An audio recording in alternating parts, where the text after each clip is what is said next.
अधिशीं स्थासाम कर्म। इसका ऑपरेशन कर डालेंगे तो यहां से टुकड़ा काटिएगा, अधि शीं स्था आस,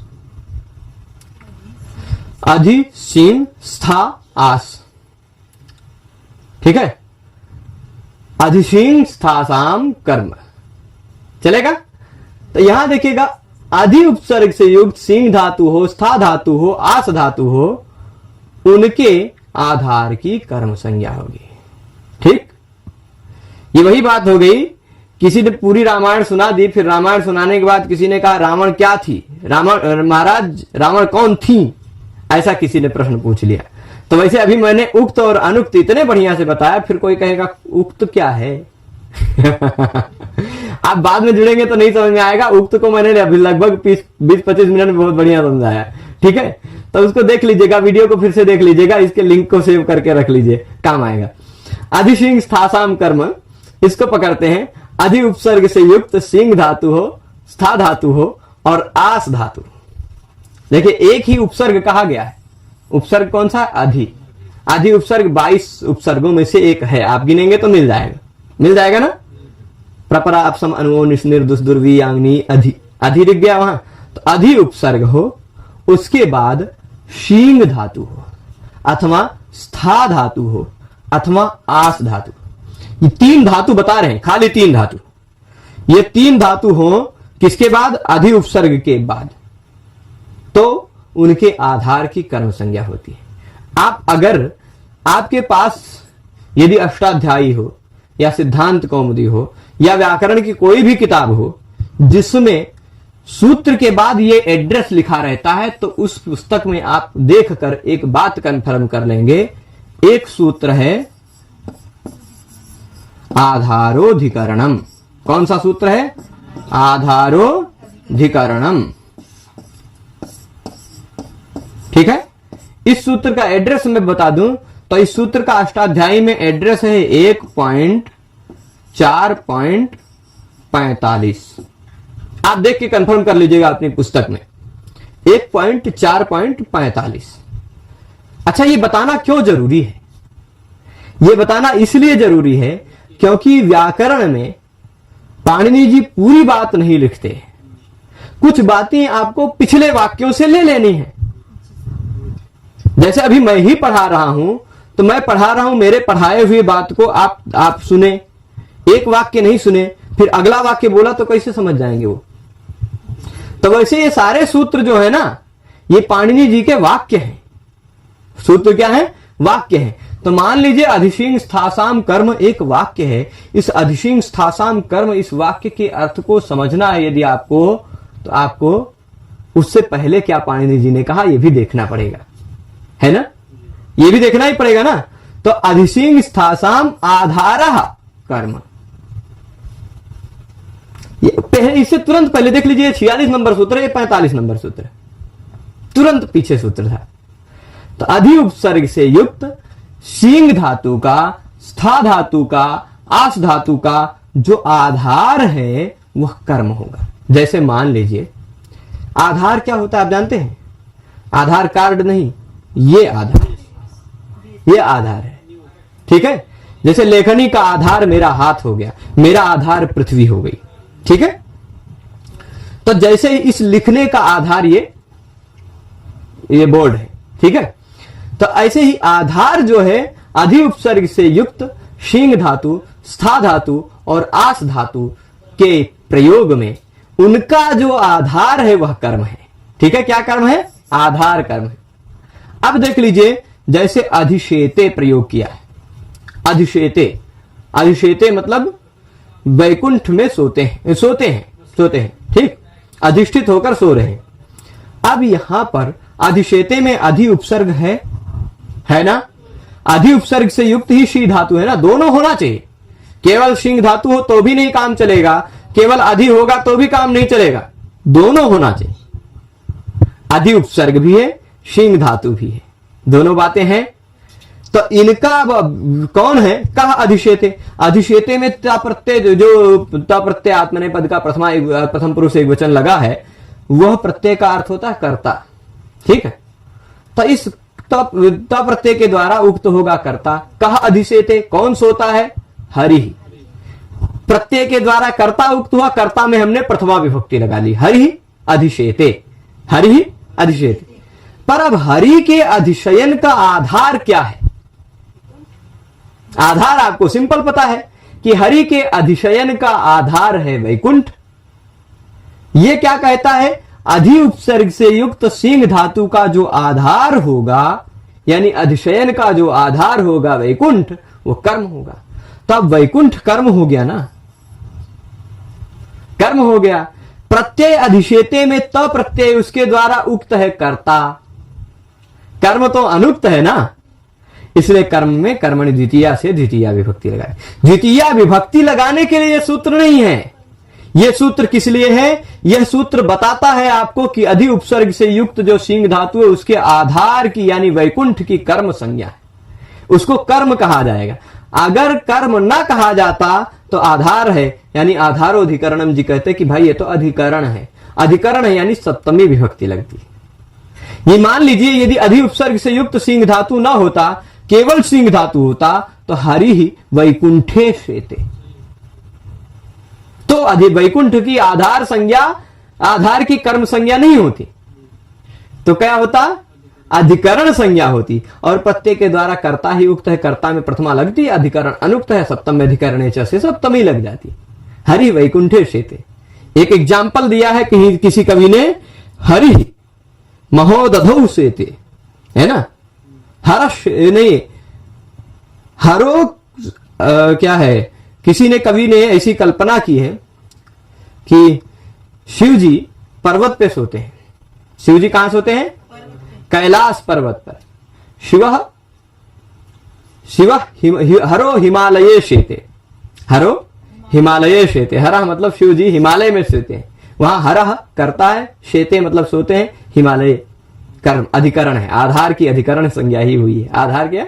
उसकी अधिकरण ही संज्ञा है ना। हरि शेते महोदधौ, हरि महोदधौ समुद्रे शेते, है ना। और कमला, लक्ष्मी जी कहां सोती है? कमला कमले शेते, कमल पर शेते। क्यों? इन तीनों का कारण बताते हैं। प्रायः मतकुण संकया, किसी कवि ने कल्पना करके कही है कि खटमल से डर के ये तीनों लोग पहाड़ पे, नदी में, समुद्र में और कमल पे जाके सो जाते हैं। प्रायः मतकुण संकया, ये व्यंग्य है एक प्रकार का। तो वो पर वहां ये श्वेते के कारण वही एग्जाम्पल याद आ गया कि यहां अधिशेते, अधिशेते मतलब क्या हुआ? यहां अधि उपसर्ग है, सिंह धातु है, इनका आधार है वैकुंठ। वैकुंठ की होगी कर्म संज्ञा। यहां प्रत्यय के द्वारा उक्त है कर्ता अर्थ, इसलिए कर्ता में ही प्रथमा लगेगी, अन्य सभी में अन्य अन्य विभक्तियां लगेंगी। ठीक है। तो अधिशेते के प्रयोग होने पर भी यहां वैकुंठ की जो कर्म संज्ञा हुई, कर्मणि द्वितीया, द्वितीया विभक्ति लगाने के लिए कर्मणि द्वितीया। आपसे हो सकता है प्रश्न पूछ लिया जाए परीक्षा में कि हरि वैकुंठम अधिशेते में द्वितीया विभक्ति किस सूत्र से हुई है? तो अधिशेते देख के आप बहुत, मैं बता रहा हूं अभी बहुत क्लियरली बताया हूं, पूरा क्लियरली बताया हूं, लेकिन फिर भी आप सब में से 60-65% लोग अधिशिंग स्थासाम कर्म लगाएंगे, जबकि आप साफ साफ देख रहे हैं अधिशिंग स्थासाम कर्म सूत्र क्या कह रहा है? अधि उपसर्ग से युक्त सिंह धातु, स्था धातु और आस धातु के आधार की कर्म संज्ञा करता है। कर्म संज्ञा करना मतलब द्वितीय विभक्ति लगाना होता है क्या? नहीं, वो आधार जो है वो कर्म है। उस आधार कर्म में कर्मणि द्वितीया से द्वितीय विभक्ति लगानी है आपको। विभक्ति ये कर्म संज्ञा करने के लिए केवल सूत्र है, द्वितीय विभक्ति करने के लिए कर्मणि द्वितीया है। क्लियर रहेगा? अब इसके बाद यहां पर क्या होगा? एक मिनट, आगे और देख लीजिए। अधितिष्ठति, अधि उपसर्ग है, स्था धातु है, तो अधितिष्ठति, स्था धातु का तिष्ठति, तिष्ठता, तिष्ठन्ति रूप बनता है। पा ग्रा धना स्थाम ना दान दृश्यत्यर्ति करके सूत्र है बड़ा सा, उससे पा के जगह पे पिब हो जाता है, पा का पिबती रूप बनता है, घ्रा का जिघ्रति बनता है, स्था का तिष्ठति बनता है, उससे पा के जगह पे पिब, स्था के जगह पे तिष्ठ हो जाता है, ततिष्ठ हो जाता है। तो अधि उपसर्ग स्था धातु है, स्था के जगह पे हो गया तिष्ठ, अधितिष्ठति, अधितिष्ठति। भुजंग पिहित द्वारम पातालम अधितिष्ठति, ऐसा रघुवंश महाकाव्य में भी आपको पहले सर्ग में उदाहरण मिलेगा। पातालम अधितिष्ठति, वो कामधेनु को बताया है दिलीप, वशिष्ठ ने दिलीप से बताया कि कामधेनु तो अभी पाताल में स्थित है, अधिष्ठित, पातालम अधितिष्ठति, वहां उनके अधिष्ठान का आधार है पाताल, इसलिए पाताल की कर्म संज्ञा होगी। और पाताल में क्या कहेंगे, उसकी द्वितीय कर्मण में कर्म संज्ञा होगी, कर्मण द्वितीया से द्वितीया विभक्ति लगी। परंतु हरि ही अधितिष्ठति हम कह रहे हैं, तो यहां सिद्धांत कौमुदीकार जो भट्टो जी दीक्षित हैं, या हमारे और जो साहित्यिक ग्रंथकार थे, वो भगवान के भक्त हुआ करते थे, इसलिए जितना भी उदाहरण दे रहे हैं भगवान परक दे रहे हैं, है ना। पहले ही उदाहरण देंगे सिद्ध्युपास्य, संधि देखेंगे तो सिद्ध्युपास्य कौन है, विष्णु भगवान, मध्वरी, धात क्रंसा, लाकृति, सारे के सारे उदाहरण भगवान परक है। हरये विष्णवे नायक पावक, सारे जहां भी उदाहरण देखेंगे ना सब भगवान परक उदाहरण होंगे, इसलिए भगवान को सब जानते हैं कि भगवान कहां रहते हैं ना, इसलिए। तो अब देखिए अधितिष्ठति, हरि ही अधितिष्ठति, अधितिष्ठति में तिप प्रत्यय है, तिप प्रत्यय परस्मै पद है, परस्मै पद प्रत्यय कर्तरी अर्थ में होता है, कर्तरी अर्थ में हुआ यानी कर्ता उक्त हुआ, कर्ता में हरि में प्रथमा लगी। कर्म इत्यादि सारे अर्थ अनुक्त हैं, तो कर्म यह हुआ, इसकी कर्म संज्ञा इसमें लग गई द्वितीया। पूरा क्लियर है, ठीक है। कर्मणि द्वितीया से द्वितीया लग गई। इसके बाद आ जाइए अध्यास्ते, अध्यास्ते में अधि उपसर्ग है, आस धातु, अधि आस जोड़ेंगे तो अध्यास, अध्यास, ठीक है। अध्यास्ते, आस्ते, आसाते, आसते, आस्से, आसाथे, आध्वे, ये क्या होता है, आसे, आस्वहे, आस्महे, ठीक है। तो आस्ते ये जो है ये लट लकार का रूप है, अध्यास्ते, अधि उपसर्ग है, आस धातु है, अधि उपसर्ग से युक्त आस धातु, तीन धातु बता रहे हैं, एक ही उपसर्ग, अधि उपसर्ग हो स्था धातु अधितिष्ठति उदाहरण देख लिया, अधि उपसर्ग हो सिंह धातु अधिशेते उदाहरण देख लिया, अधि उपसर्ग हो आस धातु अध्यास्ते उदाहरण देख लिया। वहां भी उसके मान लीजिए करता है हरि ही, अध्यास का अधि उपसर्ग से युक्त आस, आस मतलब उपवेशन, फिर उसके बाद उपवेशन मतलब बैठना, तो भगवान विष्णु बैठते हैं कहां पर, हरि कहां पर, उनके बैठने का आधार है वैकुंठ, वैकुंठ की हो गई कर्म संज्ञा, आधार की ही कर्म संज्ञा होगी, कर्म संज्ञा होगी कर्मणि द्वितीया से द्वितीया विभक्ति आप लगा देंगे। क्यों द्वितीया लगाएंगे, क्योंकि कर्म अनुक्त है। लाकृति का मतलब होता है, देखिएगा लि जो होता है ना, लि की आकृति टेढ़ी है, इसे श्री कृष्ण भी बंसी बजाते समय टेढ़ा खड़ा होकर होते हैं, इसलिए उनको लाकृति कहा गया है, टेढ़े जैसे खड़े होते हैं। तो सारे उदाहरण लि की भांति जिसकी आकृति है वो है लाकृति। बहुत सारे उदाहरण सभी भगवान पर रखी उदाहरण होते हैं। चलिए, तो अभी ये इतनी बात समझ गए हैं सभी लोग। तो आज के पूरे पाठ का सारांश यदि मैं थोड़े से 2 मिनट में बोलना चाहूं, 2 मिनट में बोलना चाहूं तो पूरे पाठ का आज के सारांश ये इतना पचा के रखिएगा कि इससे पहले के पाठ में जो हमने देखा था कर्तुरीप्सित तमम कर्म से, कर्ता क्रिया के द्वारा सबसे ज्यादा जिसे चाहता है वह कर्म है, ठीक है। कर्ता का क्रिया के द्वारा अभीष्टतम कर्म कहलाता है। कर्म जो होता है वह यदि किसी प्रत्यय के द्वारा उक्त है तो उसमें प्रथमा होगी, यदि कहीं अनुक्त है वह कर्म तो कर्मणि द्वितीया सूत्र से द्वितीया विभक्ति होगी। अब कैसे पता चलेगा आपको उक्त है, कैसा पता चलेगा कि अनुक्त है, तो ये आपको इसको जानने के लिए आपको उन प्रत्ययों का अर्थ जानना पड़ेगा। वो उक्ति किससे होती है, पूछा जा सकता है आपसे कि भाई अभिधान किनसे होता है, तो 4 चीजों से अभिधान होता है, ये बात बताई गई। तिंग, कित, तद्धित, समास, इन चारों से उक्ति होती है। तिंग प्रत्यय के द्वारा भी अर्थ कहा जाता है, कृत के द्वारा भी, तद्धित के द्वारा भी और समास के द्वारा भी। तो अब फिर उसके बाद ये अभिधान हो जाएगा। अगर उक्त हुआ तो उक्ति में प्रथमा, अनुक्त हुआ तो द्वितीया, ठीक है, कर्म में द्वितीया। सारे उदाहरण भी देख लीजिएगा। उसके बाद हमने एक और सूत्र आज देखा, अधिशिंग स्थासाम कर्म, अधि उपसर्ग से युक्त सिंह धातु हो, स्था धातु हो, आस धातु हो, उनके आधार की कर्म संज्ञा होती है। और जिसकी भी कर्म संज्ञा होगी उसमें यदि कर्म उक्त है तो प्रथमा, यदि कर्म अनुक्त है तो द्वितीय। जैसे इसी को हम प्रथमा में करके देख लें, है ना। अधिशेते न होता, अधिशेते न होता, क्या होता, अधिशीयते, कर्म अर्थ में ले लीजिए, मान लीजिए, ठीक है, क्या हो जाता, कर्म अर्थ में ले लेते हैं, कर्मवाच्य का इसका प्रयोग कर लेते हैं। अधिशेते कर्तृवाच्य का प्रयोग है, अधिशीयते प्रयोग कर लिया, मान लीजिए अधिशीयते। तो अब अधिशीयते में जो आत्मनेपदी है कर्मवाच्य वाली है, यानी इसका अर्थ हो गया कर्म।